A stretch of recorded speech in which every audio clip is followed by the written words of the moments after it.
Bonjour Israël, plus proche de vous, les reportages qui vous immergent dans les récits bibliques vous souhaitent la bienvenue en Samarie, dit Shomron en hébreu.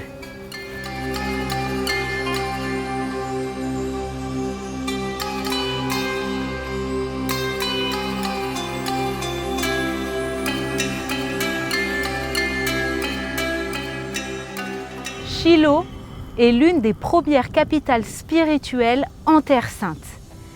Après la conquête de Josué, c'est ici que s'implante le tabernacle.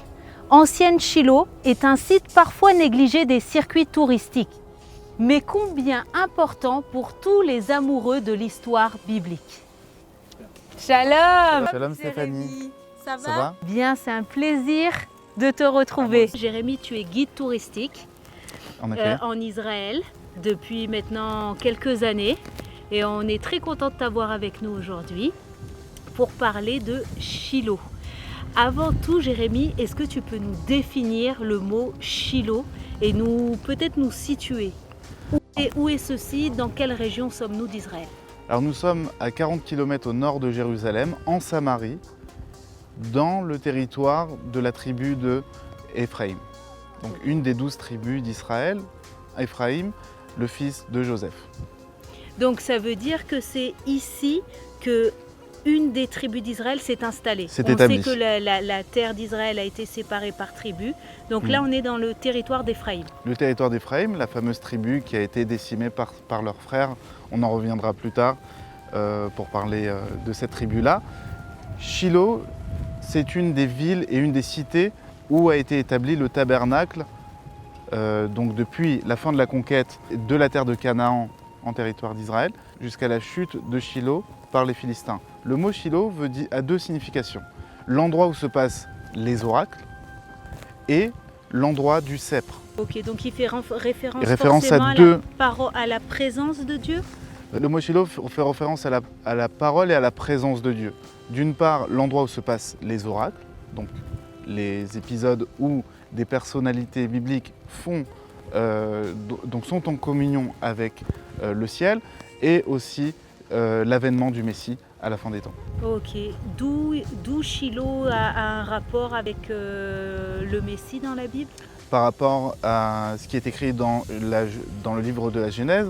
Ah, Genèse, dès le commencement. Dès le commencement, donc chapitre 49, verset 10, on parle donc du sceptre du Messie qui se tiendra sur Juda et qu'il viendra le récupérer à la fin des temps. D'accord, très intéressant. Quel est le lien entre Shilo et le tabernacle? C'est à Shilo qu'à la fin de la conquête de Canaan va être découpé donc les terres données aux tribus distinctives donc des enfants d'Israël. Entre autres, ici, nous sommes dans le territoire d'Éphraïm. C'est ici que va être ordonné par Josué d'établir donc le tabernacle. Ce tabernacle est un temple semi-sédentaire, ça veut dire que c'était un temple démontable et remontable. Okay. Pendant toute la période depuis donc, le mont Sinaï, donc la période du don de la Torah à Shavuot, pendant ces 40 ans de désert, et après l'entrée du peuple d'Israël, à la fin de la conquête, c'est ici où il va être déposé, en Terre Sainte. Il va être déposé ici et il restera pendant 369 ans selon les sources bibliques. D'accord. Jérémy, quels récits bibliques se sont passés ici et qui ont un rapport du coup avec le tabernacle? Alors, premier récit biblique, c'est dans le livre de Josué, lorsque d'ici, de Shilo, va être découpée la Terre Sainte et distribuée aux tribus respectives des enfants d'Israël.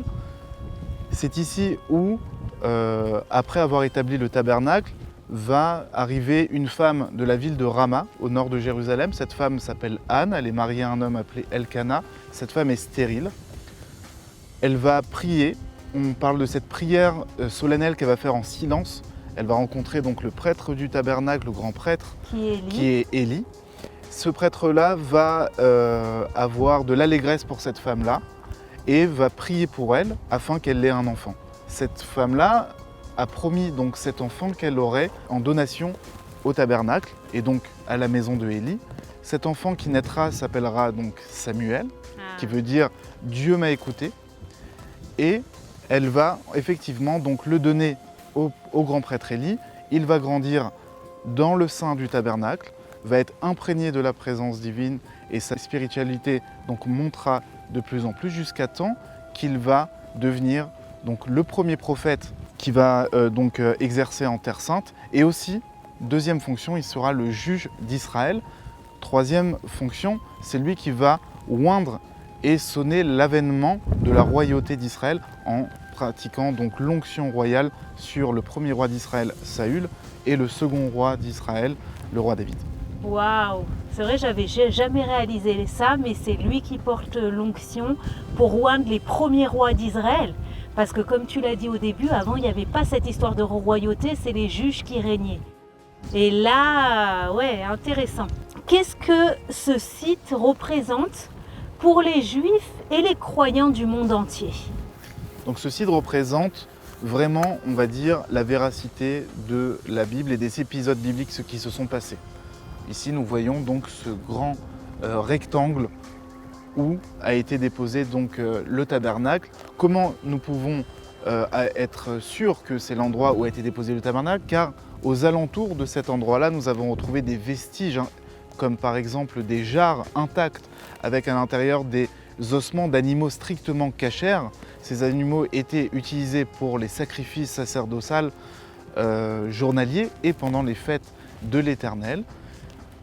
Ces sacrifices donc se passaient donc dans l'année. Il y avait aussi ici la montée vers l'Éternel 3 fois par an lors des 3 grandes fêtes de pèlerinage, où tous les enfants d'Israël, appelés à l'époque les Israélites, montaient de par Israël vers cet endroit-là pour louer l'Éternel. Merci beaucoup. Et puis à très bientôt. Merci à toi Stéphanie, à bientôt.